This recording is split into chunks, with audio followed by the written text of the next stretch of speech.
Perché a Venezia non ci sono solo gli attori, i registi dei film, ma si trovano anche gente tipo Roberta Giarrusso che, ma quanto è bello stare a Venezia senza avere i film, quanto è rilassante. Ma soprattutto è bellissimo stare senza tacchi, perché Senza tacchi, dopo un po', dopo che fai il red carpet, che è sempre una grandissima emozione, però stai su quei tacchi. Beh, poi comunque c'è la tensione, la reazione. Il giorno dopo che non hai idea. Beh, poi c'è la tensione, la reazione del film, dici ma come la È sempre veramente una grande emozione essere qui. Poi Venezia, che te lo dico a fare, è una città pazzesca, è una scenografia a cielo aperto, esatto, e ce l'abbiamo solo noi, è unica in tutto il mondo, quindi assolutamente. è sempre bello essere qui. E poi sono veramente curiosa di sapere chi vincerà questo festival. Io già ho i miei, io simpatizzo, però non dico nulla, però simpatizzo già per un film. Già i bookmakers. Sì, noi abbiamo bloccato Roberta Giarrusso perché in realtà poi su Instagram ci troviamo, ci vediamo, ci mettiamo tagghiamo. I cuoricini, ci esatto, messaggiamo. allora dici dopo quando ti incontri,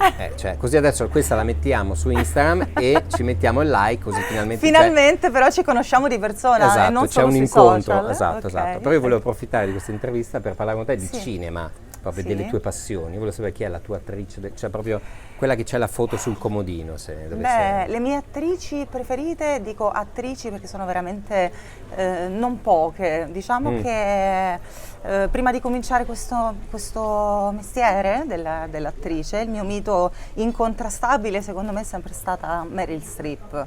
Attrice di grande...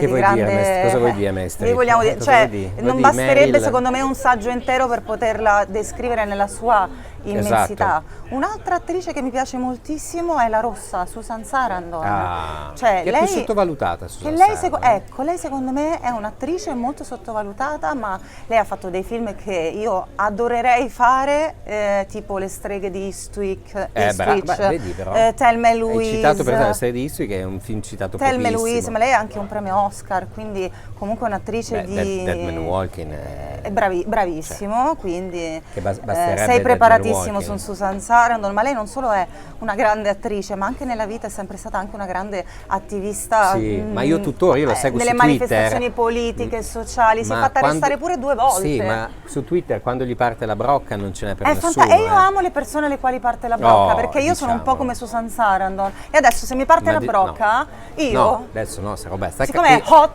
hot corner, esatto, spacco tutto.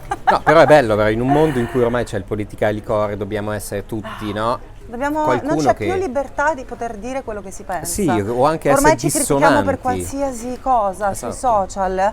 Chiunque... No, bisogna stare attenti, perché se tu poi dici magari una cosa che per te è una cosa... Ma come la dici male, perché c'è sempre qualcuno che ha sempre da far polemica. Tu come lo vivi per esempio i social, Instagram? Perché comunque per un attore, ma anche da giornalisti, è uno strumento, perché è uno strumento di comunicazione formidabile. No, è uno strumento di comunicazione molto potente oggi, che può essere sicuramente un'arma a doppio taglio, perché ecco appunto dipende come scrivi le cose, perché poi sono cose che restano scritte e restano poi nella memoria di tutti. Rimane lì. E bisogna sempre farlo, diciamo, con grande intelligenza, cercando di moderare quello che sono i propri pensieri per poi metterli per iscritto, e quindi bisogna veramente fare molta attenzione. Però ammetto che in un periodo molto difficile anche come questo della pandemia che stiamo vivendo ormai da quasi 2 anni, sono stati veramente, cioè i social hanno rappresentato uno strumento molto utile per tenerci in contatto anche con il cinema, con la vita, con la famiglia, con gli amici.